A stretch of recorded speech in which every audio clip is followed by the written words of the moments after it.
یہ اس کا کرم ہے۔ میں آج آپ کو ایک چیز سناتا ہوں، آپ کو بڑا فائدہ ہوگا۔ درود پاک پڑھیں۔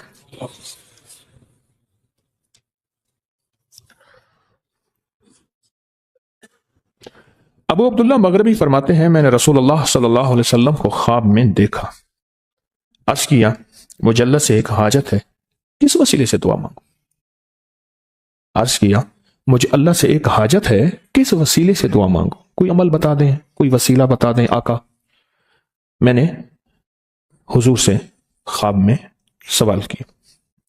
تو آپ نے ارشاد فرمایا، جس کو بھی اللہ سے کوئی حاجت ہو اسے چاہیے وہ سجدے کرے، یعنی 2 رکعت ادا کرے اور سجدے کی ہر رکعت میں 40 مرتبہ آیت کریمہ پڑھے، جو میں عمل میں بتایا کرتا ہوں، لا الہ الا انت سبحانک انی کنت من الظالمین۔ جب بھی کوئی مشکل ہو، الجھن ہو، پریشانی ہو، کوئی تکلیف ہو، کوئی مسئلہ ہو، تو میرے حضور نے فرمایا کہ تو ایسا کر، تو کیا کر، تو نفل پڑھ، ہر رکعت میں سبحان ربی الاعلیٰ کے بعد 40 مرتبہ آیت کریمہ پڑھ، اور پڑھ ایسے ڈوب ڈوب کے، مانگ مانگ کے، گڑ گڑا کے، بھکاری محتاج سائل اور منگتا بن کے پڑھ۔ اور حدیث میں آیا کہ کوئی مصیبت زدہ اس کو نہیں پڑھتا جس کی مصیبت دور نہیں ہوتی۔ آیت کریمہ کو فرمایا کوئی مصیبت زدہ اگر پڑھ لے اس کی مصیبت دور ہوتی ہے۔ اور ایک اور حدیث میں ہے کہ کبھی ایسا نہیں ہوا کہ کسی مسلمان آدمی نے کسی چیز کے لیے اسے پڑھا ہو اور اس کی دعا قبول نہ ہوئی ہو، اور اس کو ترمذی اور نسائی نے روایت کیا ہے۔ میرے آقا فرماتے ہیں کہ میں جب شب معراج میں میرا ایک شخص پر گزر ہوا جو نور عرش میں چھپا ہوا تھا، عرش کے نور میں اتنا ڈوبا ہوا تھا، خود چھپا ہوا تھا عرش کے نور میں۔ میں نے پوچھا یہ کون ہے، یا کوئی فرشتہ ہے؟ فرمایا نہیں۔ میں نے کہا تو پھر یہ کون ہے؟ فرمایا ایک انسان ہے، جب دنیا میں تھا تو یاد خدا اسے اس کی زبان پر تر و تازہ رہتی تھی، اس کا دل مسجد میں لگا رہتا تھا، آج اللہ کے حضور یہ نور عرش کے نور میں اتنا ڈوبا ہے کہ خود چھپ گیا۔ 2 چیزوں کی وجہ سے، ایک، اس کی زبان ہر وقت اللہ کی یاد سے تر و تازہ رہتی تھی۔ جو دم غافل سو دم کافر، میں نے مرشد سبق پڑھایا ہو۔ حضور کہتے ہیں میں مرشد کے پاس گیا، میں نے کہا حضرت کو نصیحت فرما دیں۔ فرمایا میری نصیحت یہی ہے، جس دم غافل ہوگا سمجھ لے وہ دم تیرا کافر ہے۔ اور کافر کے معنی اصل ہیں انکار کے، وہ تیرا دم اللہ کے ساتھ جڑا ہوا نہیں ہے۔ پر میں ذکر کرنے والوں کی مثال زندہ کی ہے اور ذکر نہ کرنے والوں کی مثال مردہ کی ہے۔ حضرت خالد بن ولید نے فرمایا ایک طرف ہزاروں تھے اور فرمایا مجھے چند دے دیں، تو پوچھا آپ کو چند کیوں دیں؟ کہا وہ سارے مردہ ہیں، وہ کلمہ پڑھنے والے نہیں تھے، وہ سارے مردہ ہیں، مجھے چند کلمہ پڑھنے والے دے دیں، یہ سارے زندہ ہیں اور یہ غالب آئیں گے۔ اور یہی ہوا، اور یہ کلمہ پڑھنے والے غالب آ گئے۔ آپ نے فرمایا کہ غافلوں کے درمیان اللہ کی یاد میں لگا رہنے والا ایسا ہے جیسے خشک درختوں کے درمیان سبز درخت ہو، اور جو غافلوں کی جماعت میں جو خدا کی یاد میں لگا رہتا ہے اللہ ہی اس کو جنت میں ٹھکانہ دکھائے گا، ہاں جہاں ہر طرف غافل بیٹھے ہوں۔ اب یہی چوتھا کلمہ ہے، یہ آپ گھر پڑھیں 10 نیکیاں ملیں گے۔ گھر پڑھیں نا، کتنے نیکیاں؟ اور یہی بازار میں پڑھ لیں 10 لاکھ ملیں گے۔ کیوں؟ وہاں ہر بندہ غافل ہے، غافل سے مراد ہر بندہ خرید فروخت لین دین میں غافل ہے، اور یہ بندہ اللہ کی یاد میں چوتھا کلمہ اس نے جا کے بازار میں پڑھ لیا۔ کون سا ہے چوتھا کلمہ؟ لا الہ الا اللہ وحدہ لا شریک لہ احد صمد لہ الملک وله الحمد یحیی و یمیت وهو حی لا یمیت احد ابدا ابدا ذو الجلال والاکرام بیدک الخیر وهو علی کل شیء۔ ذکر بہت سارے ہیں نا، ایک ذکر دوسرے میں شامل ہو جاتے۔ چوتھا کلمہ وہی نا آپ پڑھ لیں۔ کیوں؟ وہاں غفلت والے ہیں، غفلت۔ 2 بزرگوں کے بارے میں واقعات آتے ہیں، ایک صحابی کے بارے میں، ایک بزرگ کے بارے میں۔ ایک صحابی جاتے تھے بازار میں، جا کے آ جاتے تھے روز اہتمام سے، اپنی سواری خچر گھوڑا گدھا جو بھی تھا۔ تو پوچھا آپ بازار جاتے ہیں، کچھ لیتے دیتے نہیں، آ جاتے ہیں، کیا بات ہے؟ فرمایا میں نے سلام کے فضائل سنے ہیں، میں جاتا ہوں بازار میں، وہاں لوگ ہوتے ہیں، سلام کرتا ہوں اور مجھے وہ میری سلامتی کا جواب دیتے ہیں۔ کوئی ایسا اللہ کا ولی دوست ہو جس کی سلامتی میرے اوپر آ جائے اور میرے کام بن جائے، میں سلامتی لینے جاتا ہوں، سلام کر کے پھر آ جاتا ہوں۔ ایک تو یہ عمل ہے۔ ایک اور درویش تھے، وہ فرماتے ہیں بازار میں جاتے تھے اور آ جاتے تھے، ان کا بھی یہ عمل پوچھا کیوں؟ کہا میں جا کے یہی چوتھا کلمہ بازار میں پڑھ کے آ جاتا ہوں اور اس چوتھے کلمے بازار میں پڑھنے سے مجھے 10 لاکھ نیکیاں ملتی ہیں، میں روز روز اپنی نیکیاں اکٹھی کرتا ہوں۔ کیوں؟ پھر فرمایا یہی وقت ہے نیکیوں کا، بس جو اکٹھی کر لے کر لے، یہی نہ وقت ہے نیکیوں کا، جو اکٹھی کرنی ہے کر لے۔ ہمارے ایک ساتھی ہیں، ان کے بھائی فوت ہو گئے، آج میں نے بحریہ ٹاؤن میں درس کے فوراً بعد جانا ہے، ان کا جنازہ، جوانی میں فوت ہو گئے، مجھ سے کہنے لگے 1 سال مجھ سے بڑے تھے۔ میں نے کہا بس اس کا اب جس وقت سانس نکلی اس کے نام عمل ہو گیا پورا، ہر چیز وہیں ختم ہو گئی۔ اسی طرح میری آپ کی سانسیں ہیں، چوتھا کلمے کا اہتمام کر لیں، بازار میں جائیں چوتھا کلمہ پڑھ لیں، یاد نہ آئے تو اپنے آپ کو یاد دلا دیں۔ اور پھر اگلی بات جو فرمائی ہے نا، یہ میری کتاب ہے آسان نیکیوں کے حیرت انگیز فضائل، اسی میں سے پڑھ کے سنا رہا ہوں۔ اگلی جو بات فرمائی ہے، میں جو غافلوں کے درمیان اللہ کا ذکر کرے گا اس کی مثال ایسے ہے جیسے خشک درختوں کے درمیان سرسبز پودا۔ ہر بندہ غافل ہے، کام میں لگا ہوا ہے، ہر بندہ غافل ہے، کام میں لگا ہوا ہے۔ اب یہ ان کے درمیان میں اللہ کا ذکر کر رہا ہے تو اس کی مثال ایسے ہے جیسے خشک درختوں کے درمیان ایک سرسبز پودا، خشک درمیان۔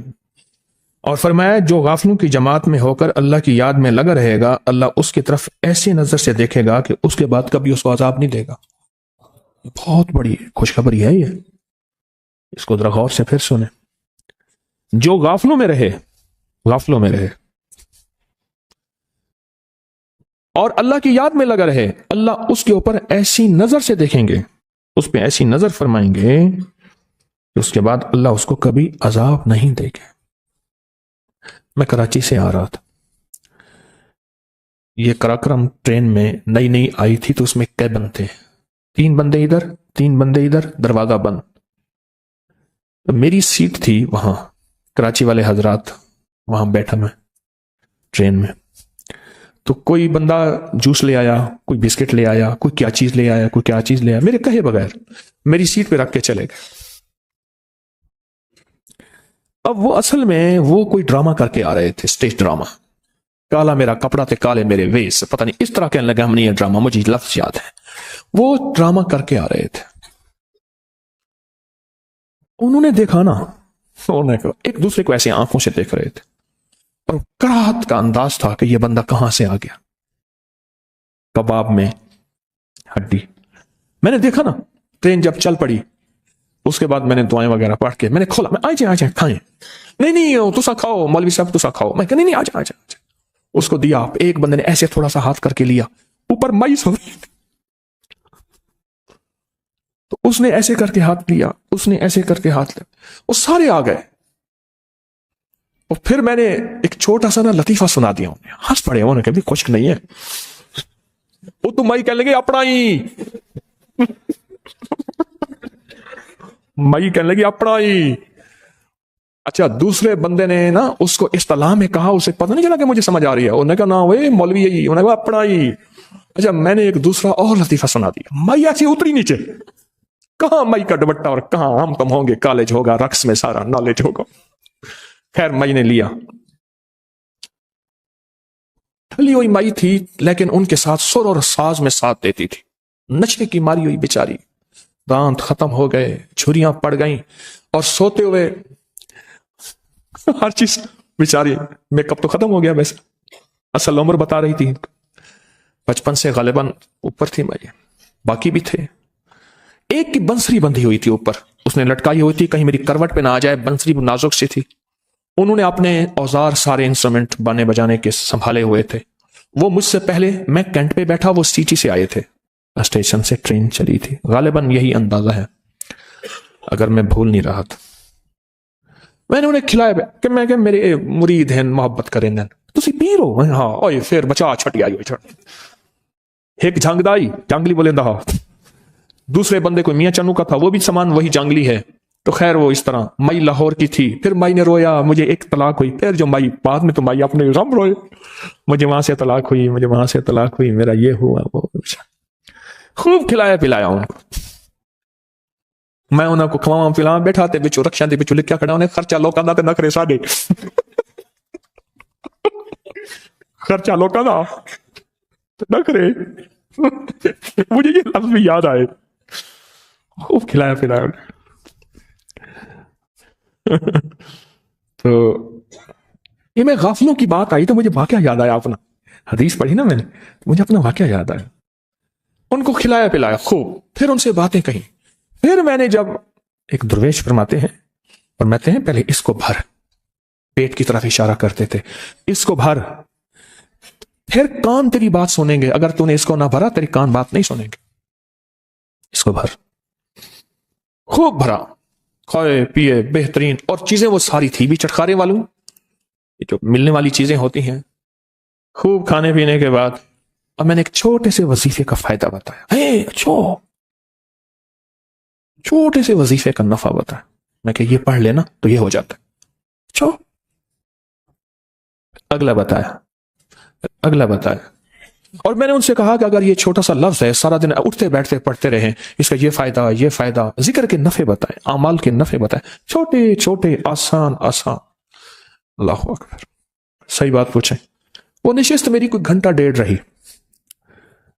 ٹکٹ والا آیا اس نے ٹکٹ چیک کی اس کے بعد رات ہو گئی عشاء پڑی میں تو سو گیا انہوں نے میرے ساتھ رعایت کیا کہ اوپر والی مائی کی برتھ تھی اس نے کہا میں اوپر سے وہ نیچے انہوں نے کہا میں ہم اوپر سوئیں گے مائی نیچے سو گئی میں سو گیا صبح جب اٹھا نا تو مائی واحد تھی جو جاگ رہی تھی اور مجھے دیکھ کے کہنے لگے بسم اللہ پیر صاحب بسم اللہ نماز دا ویلا ہے میں کہ ہاں نماز دا ویلا مجھے کہنے لگے میں ساری رات بیٹھی ہوں اور آپ کا ذکر میں نے کیا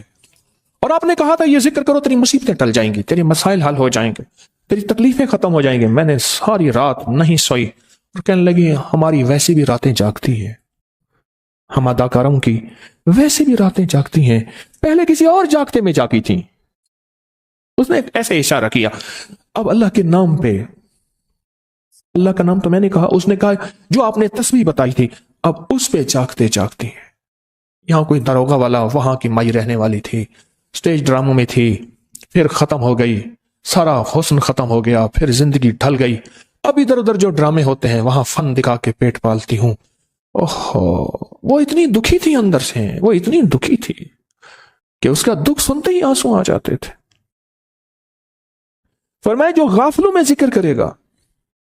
اس کی طرف اللہ ایک بس نظر سے دیکھیں گے ایک قطرہ جو بخشے میں نو کام بڑھ جاندہ ہی میرا ایک نظر سے دیکھیں گے اور اس کا کام بن جائے گا اور فرمایا میرا اللہ کہتا ہے پھر میں اس کو کبھی عذاب نہیں دوں گا اور آگے سنیں سرکار کا فرمان میں جو غافلوں کی جماعت میں اللہ کی یاد کرنے والا ایسا ہے جیسے اندھیرے میں چراغ سارا دن کام کر رہے ہیں زبان پہ کلمہ ہے درود ہے کوئی تسبیح ہے کوئی ذکر ہے زبان پہ یہ تسبیح بھی چل رہی ہاتھ کار وال دل یار وال ہاتھ کام کر رہا دل اس شہنشاہ کی یادوں میں ڈوبا ہوا ہے اس کریم کی یادوں میں ڈوبا ہوا ہے اس شہنشاہ کی یادوں میں ڈوبا ہوا ہے مجھے کہنے لگے مجھے آپ سے ملنا ہے میں نے مائی کا نمبر لے لیا ایک خاتون کو دے دیا پھر اس نے اس کو ٹوکن دیا ملاقات کی مائی میرے پاس آئی ایک وہ مجھے حلیہ یاد ہے جب اس نے کہا اپنا آئی اور اندر سے اوپر سے برف سے اتری تھی ایک وہ اس کا حلیہ یاد ہے ایک پھر میرے پاس جب آئی نا تو مجھ سے کہنے لگی میرے بڑے غم ٹل گئے آپ نے وہ تسبیح بتائی تھی وہ ذکر بتایا تھا سکون آ گیا یہ مل گیا اور پھر اس کو اللہ کے نام میں اس کے بعد میری ملاقات نہیں ہوئی واللہ عالم کہاں اس کی اللہ کے نام میں وہ ڈوب گئی حَلَا أَدُلُّكُمْ عَلَىٰ تِجَارَةٍ تُنْجِيكُم مِّنْ عَذَابٍ عَلِيمٍ میرے اللہ کہتا ہے تمہیں میں تجارت نہ بجاؤں تمہیں عذاب علیم سے بچا دے یہ تجارت ہے اپنا سودا بیچنا اپنا کھرا سودا اپنا سچا سودا بیچنا یہ تجارت ہے آپ کہیں سفر میں ہیں کہیں جگہ ہے اپنی چھوٹی سی بات ایسے حکمت بصیرت کے ساتھ محبت پیار کے ساتھ ایسے کر دیں